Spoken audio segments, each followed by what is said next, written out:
Hi ಎಲ್ಲರಿಗೂ ನಮಸ್ಕಾರ. ಈ ವಿಡಿಯೋದಲ್ಲಿ ನಾವು ಶಿಮುಲ್ ಮಿಲ್ಕ್ ಕೋಆಪರೇಟಿವ್ ಅಲ್ಲಿ ಆನ್ಲೈನ್ ಅಪ್ಲಿಕೇಶನ್ ಹಾಕೋದಕ್ಕೆ ಡೇಟನ್ನು ಎಕ್ಸ್ಟೆಂಡ್ ಮಾಡಿದ್ದಾರೆ. ಹಾಗೆ ನಿಮ್ಮ ಡಾಕ್ಯುಮೆಂಟ್ಸನ್ನು ಅಪ್ಲೋಡ್ ಮಾಡೋದಕ್ಕೂ ಹೇಳಿದ್ದಾರೆ. ಇನ್ ಕೇಸ್ ನಿಮ್ಮ ಡಾಕ್ಯುಮೆಂಟ್ಸ್ಗಳು ತಪ್ಪಾಗಿದ್ದರೆ ಅದನ್ನು ಅಪ್ಲೋಡ್ ಮಾಡಿ ಅಂತ. ಸೊ ಆ ವಿಷಯವಾಗಿ ನಾವು ಈ ವಿಡಿಯೋದಲ್ಲಿ ಪೂರ್ಣವಾಗಿ ತಿಳ್ಕೊಳ್ಳೋಣ.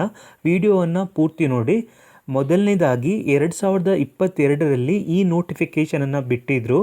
ಅದಾದ ನಂತರ ಇದನ್ನು 2025ರಲ್ಲಿ ಕ್ಯಾನ್ಸಲ್ ಮಾಡಿದರು. ಹಾಗೆ ಯಾರು ನೀವು ಹಿಂದೆ ಅಪ್ಲೈ ಮಾಡಿದ್ದೀರಾ 22ರಲ್ಲಿ, ಅವರಿಗೆ ನಿಮ್ಮ ಸ್ಟೇಫಂಡ್ ಪೂರ್ತಿಯಾಗಿ ನಿಮ್ಮ ಅಕೌಂಟಿಗೆ ಬರುತ್ತೆ ಅಂತ ಹೇಳಿದರು. ಬಟ್ ನನಗಂತೂ ಬಂದಿಲ್ಲ, ನಾನು ಅಪ್ಲೈ ಮಾಡಿದ್ದೆ. ಇನ್ ಕೇಸ್ ನಿಮಗೆ ಬಂದಿದ್ದರೆ ಕಾಮೆಂಟಲ್ಲಿ ಮೆನ್ಷನ್ ಮಾಡಿ. ಅದರ್ವೈಸ್ ನಾವು ಎಲ್ಲರೂ ಸೇರಿ ಅವರಿಗೆ ಅಪ್ರೋಚ್ ಮಾಡ್ಬೋದು. ಈ ಎಕ್ಸಾಮನ್ನು ಅಪ್ಲೈ ಮಾಡೋದಕ್ಕೆ ಇವಾಗ ಡೇಟನ್ನು ಎಕ್ಸ್ಟೆಂಡ್ ಮಾಡಿದ್ದಾರೆ. 6/2/2026 21/2/2026 ಅವಕಾಶವನ್ನು ಕೊಟ್ಟಿದ್ದಾರೆ. ಇನ್ ಕೇಸ್ ನೀವು ಹೋದ ಸಲ ಅಪ್ಲೈ ಮಾಡಿಲ್ಲ ಅಂದರೆ ನೀವು ಇವಾಗ ಅಪ್ಲೈ ಮಾಡ್ಬೋದು.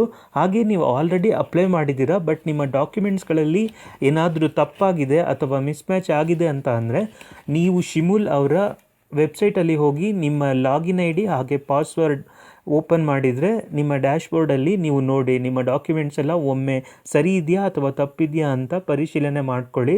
ಇನ್ ಕೇಸ್ ಏನಾದರೂ ತಪ್ಪಿದರೆ ಮತ್ತೆ ಅಪ್ಲೋಡ್ ಮಾಡ್ಬೋದು. ಫೀಸ್ ಪೇ ಮಾಡುವಂಥ ಅವಶ್ಯಕತೆ ಇಲ್ಲ, ನೀವು ಆಲ್ರೆಡಿ ಮಾಡಿರೋದಾದರೆ ಹಿಂದೆನೇ.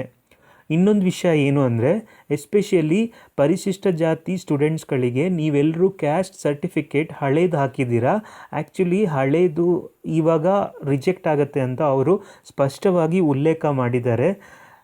ನಮ್ಮ ಕಂದಾಯ ಇಲಾಖೆಯಿಂದ ಪರಿಶಿಷ್ಟ ಜಾತಿಯವರಿಗೆ ಇವಾಗ ಹೊಸದಾಗಿ ಜಾತಿ ಪ್ರಮಾಣ ಪತ್ರ ಕೊಡ್ತಾ ಇದ್ದಾರೆ. ನಮ್ಮ ಕರ್ನಾಟಕದಲ್ಲಿ ABC ಅಂತ 3 ಗುಂಪನ್ನು ಮಾಡಿದಾರಲ್ವ. ಸೊ ಆ ಗುಂಪಲ್ಲಿ ಯಾವುದು ನೀವು ಸೇರ್ತೀರಾ ಅನ್ನೋದು ಹೊಸದಾಗಿ ಕೊಡ್ತಾರೆ. ದಯವಿಟ್ಟು ಆ ಹೊಸ ಸರ್ಟಿಫಿಕೇಟನ್ನು ನೀವು ತಗೊಂಡು ಅದನ್ನು ಅಪ್ಲೋಡ್ ಮಾಡಬೇಕು ಅಂತ ಸ್ಪಷ್ಟವಾಗಿ ಹೇಳಿದ್ದಾರೆ. ಸೊ ಅದನ್ನೇ ಅಪ್ಲೋಡ್ ಮಾಡಿ. ಹಳೇದು ಮಾಡಿದರೆ ಅದು ರಿಜೆಕ್ಟ್ ಆಗುತ್ತೆ ಅಂದಿದ್ದಾರೆ.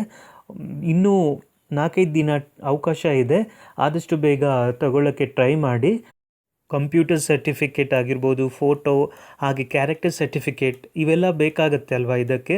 ಸೊ ಅವೆಲ್ಲ ಕ್ಯಾರೆಕ್ಟರ್ ಸರ್ಟಿಫಿಕೇಟ್ 2 ಬೇಕಾಗಿರುತ್ತೆ. ಸೊ ನೀವು ಒಂದೆಲ್ಲಾದರೂ ಅಪ್ಲೋಡ್ ಮಾಡಿದರೆ ಇನ್ನೊಂದು ಮಾಡಿಸಿ ಅದನ್ನು ಅಪ್ಲೋಡ್ ಮಾಡಿ. ಈ ಚಾನಲಲ್ಲಿ ನಾನು ಸ್ಟಡಿ ರಿಲೇಟೆಡ್ ವೀಡಿಯೋಸ್ಗಳನ್ನು ಪೋಸ್ಟ್ ಮಾಡಿದ್ದೀನಿ, ದಯವಿಟ್ಟು ನೀವು ಅದನ್ನು ನೋಡ್ಬೋದು. ನಾನು ಅಪೆಕ್ಸ್ ಬ್ಯಾಂಕ್ ಎಕ್ಸಾಮನ್ನು ಬರೆದಿದ್ದೆ, 200ಕ್ಕೆ ನಾನು 159 ಮಾರ್ಕ್ಸನ್ನು ತಗೊಂಡಿದ್ದೆ. ಸೊ ನನಗೆ ಕೋಆಪ್ರೇಟಿವ್ ವಿಷಯವಾಗಿ ನನಗೆ ಒಂದು ಐಡಿಯಾ ಇದೆ. ನೀವು ಈ ಚಾನಲನ್ನು ನೋಡಿದರೆ ಡೆಫಿನೆಟ್ಲಿ ನಿಮಗೆ ಹೆಲ್ಪ್ ಆಗುತ್ತೆ. ದಯವಿಟ್ಟು ಈ ಚಾನಲನ್ನು ಬೇರೆಯವರಿಗೆ ಎಲ್ಲರಿಗೂ ಸ್ಪ್ರೆಡ್ ಮಾಡಿ. ನಾನು ಈ ಎಕ್ಸಾಮ್ಗೆ ಸಂಬಂಧಪಟ್ಟಂತೆ ಸಹಕಾರ ವಿಷಯದ್ದು ಹಾಗೆ ಜನರಲ್ ನಾಲೆಡ್ಜ್ ವಿಷಯದ ಬಗ್ಗೆ ಎಲ್ಲ ವಿಡಿಯೋನ ಮಾಡ್ತೀನಿ. ಹೆಚ್ಚಿನ ವ್ಯೂಸ್ ಬಂದರೆ ಖಂಡಿತ ನಾನು ಇದಕ್ಕೆ ಸಂಬಂಧಪಟ್ಟಂತೆ ತುಂಬಾ ವೀಡಿಯೋಸ್ಗಳನ್ನು ಮಾಡ್ತೀನಿ. ದಯವಿಟ್ಟು ನೀವೆಲ್ಲರೂ ಸಪೋರ್ಟ್ ಮಾಡಬೇಕು. ಹಾಗೆ ಪ್ಲೇಲಿಸ್ಟಿಗೆ ಹೋಗಿ ಬೇಕಾಗಿರುವಂಥ ವೀಡಿಯೋಸ್ಗಳನ್ನು ನೋಡಿ. ಈ ವಿಡಿಯೋ ಇಷ್ಟ ಆಗಿದರೆ ಲೈಕ್, ಶೇರ್, ಸಬ್ಸ್ಕ್ರೈಬ್ ಮಾಡೋದನ್ನು ಮರಿಬೇಡಿ. ಎಲ್ಲರಿಗೂ ಧನ್ಯವಾದಗಳು.